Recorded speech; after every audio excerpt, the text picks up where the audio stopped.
The time is once again upon us to host the annual CCM convention at Mohegan Sun Convention Center. And while we'd like to think that the nearly 1,000 people who congregate each year are coming just to see the fine folks at CCM, they're really coming for the packed exhibit hall, the ample networking time, and of course, CCM's educational workshops. Today we're talking with Paige Bronk, a planning section manager for M&J Engineering, and one of our workshop hosts, to discuss why the convention is important for municipal officials and businesses alike. The Municipal Voice is the Connecticut Conference of Municipalities podcast in collaboration with WNHH LP 103.5 FM. I'm your host, Matt Ford. As always, be sure to give us a like and let us know what you're thinking in the comments.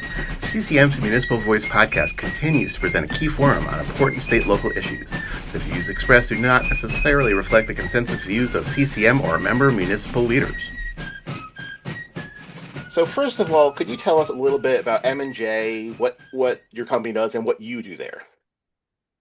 Sure. M&J Engineering has been around for about 20 years. We like to think of ourselves as fairly young, Mm-hmm. grown to about 300 employees. We have multiple offices, headquarters in New York, large presence in Connecticut. Mm-hmm. I actually opened up the office in Rhode Island, but Rhode Island and Connecticut work pretty closely together. What we Yeah. do, we focus on infrastructure engineering, Okay. heavy emphasis on construction inspection. So, Mm-hmm. the design work alone, that's just the beginning of it. But what's really important is making sure that the work in the field actually aligns well with the plans and the specifications, and that's where Mm-hmm. we come in. Oftentimes, we'll represent our clients will be maybe ConDOT, RIDOT, but also municipalities as well. But we are diversifying as well, doing more on design. We're doing more on planning and development, economic development, et cetera. Almost like quality control in some ways, like making sure that what was said was going to get done gets done to standards. Is that kind of it? I think it could be categorized that way. That's Yeah. correct. I mean, in the engineering field, they refer to it as CI, which is construction inspection. But really, Mm-hmm. you're right. More from a layman's standpoint, it's a second set of eyes, third set of eyes, making Mm. sure that things are being done, aligning with the way that it was designed, Yeah. mainly that implementation and that execution. Yeah. Which I imagine is very important with a lot of these infrastructure projects because a little bit off on one of those calculations and something bad could happen. No doubt, Yeah. all of the best intents don't necessarily make it over the finish line. I think it does require a conscious and proactive effort to ensure that things are being done correctly. Yeah. How does your company work with local government? Yeah, so I mentioned that many of our contracts are with state government, Hmm. also federal government to some level, but we do work with municipalities, particularly with the services that municipalities desire most. Hmm. We might be involved with some design engineering. Some of the larger communities will also hire out for some of their construction inspections, but let's Hmm. break it down to even planning and economic development work. That's not that those are services that typically happen at the local level. They can occur Hmm. at the state level, but that's more of a localized service. Yeah. We will also try to fill that gap in trying to help municipalities. Let's kind of take a step back real quick. Hmm. Uh, Basically, government is struggling with today's labor market. They're Hmm. expected to do more with less, and it's tough to find great people. Hmm. And I think M&J is doing quite well because we bring excellent talent to where it's needed and try to Hmm. fill those voids at the local level. And in some cases, probably more of a value proposition than the governments can do themselves. Yeah. That's really cool. It's important to think about, how they're trying to do more with less and how a company like yours could potentially help them. We're talking to you today specifically because you're going to be doing a workshop at our upcoming CCM convention, which is going to be December 2nd. And you're hosting the workshop, which this year is called Building Consensus, the Role of Public Input in Project Success. So, which we would like to dive into, obviously, because that's what we're talking about. But tell us about this workshop and how it's important to the towns. So public input and gaining Hmm. consensus is more than a nicety, Hmm. especially as time has gone on. I have over 30 years of experience at local government. And, Hmm. my perception on public input when I was in my 20s is quite different than today. Yeah. It is critical to gain that public input. And unfortunately, both public, private sector may not give it as much attention as is necessary. I think Hmm. the simplest way I could put it is that in order for a project to be successful, you have to win over in the court of public opinion. Hmm. So forget about the applications, forget about going before boards and commissions. Any project has to win over the sentiment of the public. And if you do that, Yeah. your path to success becomes far easier. Yeah. That's probably the simplest way to look at it. And it takes a proactive effort to really deal with public input. It's not Hmm. merely to say, I'm going to do the obligatory one meeting or Yeah. maybe two meetings. It has to be more than that. In some communities, it might not require that much. In Hmm. another community, it might require a lot. It Yeah. requires whatever the public needs for them to be listened to, and for those ideas that have not been included yet in that project or that plan to be taken in, adapted, and inserted into that implementation. Hmm. That's really what it's all about. And I think if I could think of the largest deficiency with any project, it would probably be public input. Yeah. It's not that you missed a section of the code or a design criteria. It's usually not that. It's that Yeah. we haven't appropriately engaged the public and considered their sentiment as we're coming to a finish line. Yeah. I mean, it's because in many ways the public is the client in the end. Like, you're working for the town, but the town represents those people. So their input, it's got to be a key part of it. At M&J, do you like set up and run some of these like meetings and stuff to get the input? Or are you sitting at the meeting taking notes? How do you work with that? I think it depends on the discipline. You Hmm. know, if we're working on a construction inspection project, obviously the level of public input at that point in the process is far less Hmm. than if we're doing a full design proposal Yeah. for a project, a road project that might include bikeways and sidewalks, or how about a planning project or a economic development project? Those types of disciplines require far more input Hmm. than other disciplines that we might be involved in. Yeah. So at the workshop, we talk about why it's important, but what sort of advice and tips do you actually have for towns on how to go about getting public input? What types of communities? No, what type of methods? Like, how should towns go about it? Like, do you get into that in the workshop, talking about the actual techniques of gathering public Hmm. input? Yeah, so we're going to have a number of panelists that will talk about that, some Hmm. public, some private. And we'll talk about some traditional ways. Okay. I, I think some people might think that a public meeting is synonymous with public input. Mm. Um, Public meetings are certainly public input, but not all public input requires the same traditional meetings. There'll be Okay. some innovative ways that public input could be gathered as well. Real simple, how about one-on-one dialogue? Hmm. People may not be comfortable going to a governmental meeting, maybe signing up, stating that they want to approach the podium and make comments. Yeah. A certain population that will not be interested in doing that. So the one-on-one might be preferred. Hmm. Another way may be neighborhood meetings.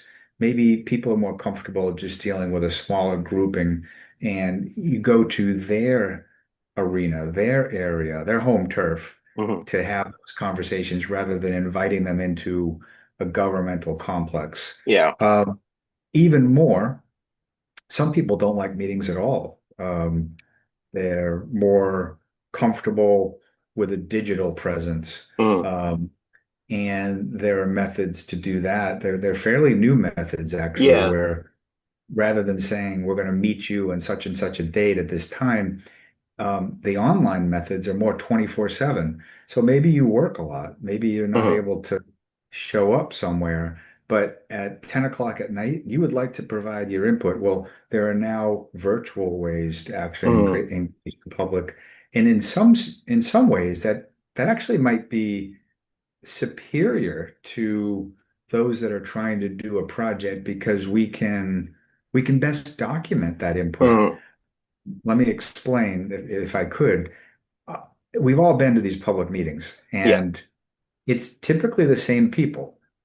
And although they mean well, sometimes they're the vocal minority in the community. But when they're at the podium, It's they the say, squeaky wheel looking to get the grease. I Yeah. represent the community, and this is what we believe in. Well, it might actually be the exact opposite. They might only represent 1% of the community, Mm. but the silent majority is at home. Yeah. So if we're getting more input virtually, we can better document and say, well, I know that these people showed up and they said X, but those who actually did the online work are saying Y, and they're 10 Yeah. times the size of those who actually showed up. So that's a different way Mm. to approach it, and I think it provides more balance in trying to get Yeah. that accurate depiction. So I know there's some programs out there like See Click Fix and some other things like that. Do you work with some of those online platforms that provide feedback from communities? I'm not familiar with that particular model. Hmm. When I was, well, I guess I'll say it, I worked for the town of Groton, Connecticut before I came to M&J Hmm. for quite a while. And we started working with a program that was called Bang the Table. Hmm. And I think that it actually got purchased by a company named Granicus now, but I believe it's the same concept you may have Yeah. been talking about. And it allows for mini surveys to be done. It allows for people to respond to questions and basically get their input. Not simply check the box, but they have the ability to, write or provide their own input in a Commentary. Yeah. format. Um, there's the ability for a municipality to float an idea Yeah. and get some input, launch new initiatives, or ask people, hey, what do you think? What do you think the top initiatives ought to be in this community? Yeah. And I think a lot of communities are doing that because there was a sentiment we weren't truly reaching the majority. We were Yeah. hearing loud and clear from the minority, but it was such a small fraction of the population. We needed to cast a wider net. I think Yeah. that's happening everywhere. Definitely. Did just thinking about like some of this remote options and stuff, did COVID have a kind of an impact on the way you do things? Huge. Yeah. I don't think there's a community in this country that would say COVID did not have an impact right off the bat. Everyone was remote. But Yeah. we still had to function and Yeah. we had to reinvent ourselves. That's where Zoom really came about, right? And Yeah. here we are on Zoom. I think everything had to be repackaged. We had to continue on, but the rules changed. And I, Yeah. I think that was a huge catalyst. Plus, at the same time, or as a result of COVID, you had all this ARPA funding that came from Mm. the federal government. Oh yeah, that must have And had a huge impact on what you guys do, huh? yeah, I think Or at people least on your were on the industry, yeah. right. A lot of governments were using the ARPA money to drive new initiatives. One of the top parameters identified by the federal government was infrastructure. Yeah. They focused on water, stormwater, um, digital means, communication. That was a big, big driver, and so that kind of forced that reinvention. Yeah. Um, So I want to talk a little bit about CCM and our convention that's coming up. Obviously, we do our convention every year, and you said you've been several times. Why is the convention an important for companies like M&J to be a part of? Numerous reasons. I'm trying to categorize my answers in my head. I think we're quite proud of what we do, and many companies, I'm sure, are. Hmm. And we want the ability to engage and network with as many people as we can at all times, year round. We go to all kinds of events, public, private, nonprofit, etc. And as we touch more people and explain who we are, what it is we do, there's a direct correlation to building our client base. So the CCM convention is one of the top conventions for us in which we can engage with as many public entities as possible, and some private too, but it's mainly driven by public entities. And we can kind of show our stuff. We can talk to people Yeah, about what we do and hopefully understand better what their needs are. And we're not a huge company, but we're not small either. Let's just say we're right sized. I know we are yeah, best able to be nimble in matching what our skills are um, with what their needs are. mm, And we're looking to basically create that partnership rather than yeah, telling them we do X, Y, and Z. We basically say we can do a lot of things. What are your needs, and yeah, how can we best serve you? And I think the convention allows that dialogue over 2 days, really, where we can get into those conversations and hopefully we can better understand them and possibly they might find our skill set useful. yeah. You are listening to the Municipal Voice on WNHH 103.5 FM. Is any part of what you guys do, can it help towns save money on projects, like do them more efficiently or things like that? Is cost one of the things that you look at when you're considering these, all the parameters of something? Well, it is. I mean, Mm, obviously, we're a private company mm, and we have to be successful on our own. However, when you look at the cost of services in government mm, versus maybe what it might cost for a smaller to medium-sized company like us, mm, we typically can do it as a value proposition. Um, we can be targeted. We can narrow the term. I think sometimes with government, they have to create a position for a certain role. We might yeah. be able to come in and do a service for them over a limited scope of time Hmm. and get in, do this over a period of months, or if it's a year or two, that's fine. Hmm. But then when the project's done, the costs for that service have gone away. Yeah. Whereas with a government position, it might continue. Mm, And we can also kind of better tailor fit what yeah. it is they're looking for. If they tell us we're not looking for something that high end, Hmm. we would like to do something more as a value proposition, we're able to be nimble with that as Yeah. well. Obviously we're in the business of, serving M&J, but the way we do that is by making our customers happy. Yeah, And exactly. If you don't make your customers happy, you don't stay in business too long. I mean that seems like kind of a cliche comment, but That's true. often we'll ask them, what do you need? And if they say, hey, our budget is X and we're hoping to attain A, B, and C, You can we're help gonna them figure try to out how to make do it, that. we're gonna do our Yeah. best to make it work. Have you ever done a convention panel before with us? Yes, yes. I'm was previously the CETUS president for two Okay. years. I'm the immediate past president, and it was either last year or the year, but I think it was last year we Yeah. did a session. Um, so this will be my second year doing it. Yeah. Did you get what kind of responses did you get when you did it the first time? Oh, I think it was exceptional. I have to be honest. I really love economic development, and Yeah. it's kind of my passion. And Well, you'll that be was at the right place with all the other economic development yeah, nerds. that was the topic. And Yeah. I do have this belief that economic development is somewhat underrepresented uh, Mm, government. I think it should be higher on the scale, so to speak. If your economy is doing well locally, so many other things yeah. fall into place.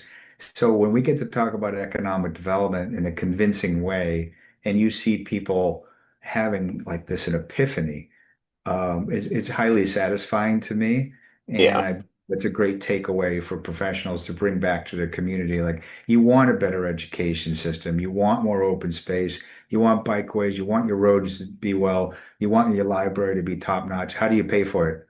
Yeah. Economic development. Like it's real simple. It's the Yeah. foundation for everything. So Definitely. it was, yeah, it was really productive. I enjoyed it, and I Yeah. love the platform at CCM's convention. Did you interact at all with your with other panel members? Like, is that also part of the appeal to you? Is that not only are you presenting, but you're meeting some of your peers or whatever? Yes, yeah. I think the panel format is probably the ideal because it's more fluid, more Mm, interactive. Um, Nothing wrong with a simple presentation yeah. to an audience, but that's kind of like a college format to some degree, and you have to be Hmm. pretty highly technical, and sometimes they're not overly exciting. But the Yeah. panel, you never know what you're going to get. It's a lot more fluid, dynamic. Yeah, I imagine that And could be interesting, especially because in this sort of situation, not only are you guys on the panel sort of experts, but to some extent, a lot of the audience are, experts or like this is sort of what they do. This is their field too. So that's like right. they have the questions and you're the experts that they know what to ask and other people don't necessarily know that kind of stuff. So it's got to be interesting having, I guess, an educated audience as it is in what you guys do to talk to. It like gets Right. what you're talking about. Yeah. And we have to be real. Yeah. And does that mean that people are normally fake? No, but it is the individual and their professional and their credibility that is responding. Um, Yeah. it was a couple of weeks ago, I was at another conference, a planning conference. It's Mhm. called SNEPA, Southern Okay. New England American Planning Association. It's Connecticut, Massachusetts, and Rhode Island. It was in Newport, Mhm. Rhode Island. And I did a panel conversation, the discussion, and there was a developer and Mhm. also a planner. And for the most part, everyone agreed. But there was a moment when the developer said, well, I don't know that I exactly agree with that. Mhm. And I loved it. I loved it because we don't always have to agree and be aligned. And it showed Mhm. that we were genuine and we had differences of opinion. And I believe that audiences respect that. They don't Yeah. want everyone to agree just to get along. They want people to be real and they want to Yeah. see divergence of opinions. For this year, what kind of a response do you think you're going to get to this year's presentation?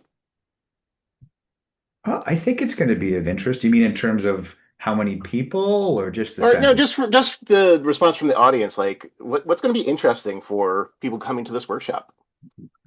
I think that they're going to be interested in it because every single professional has faced challenges in trying to find a way to get projects to succeed.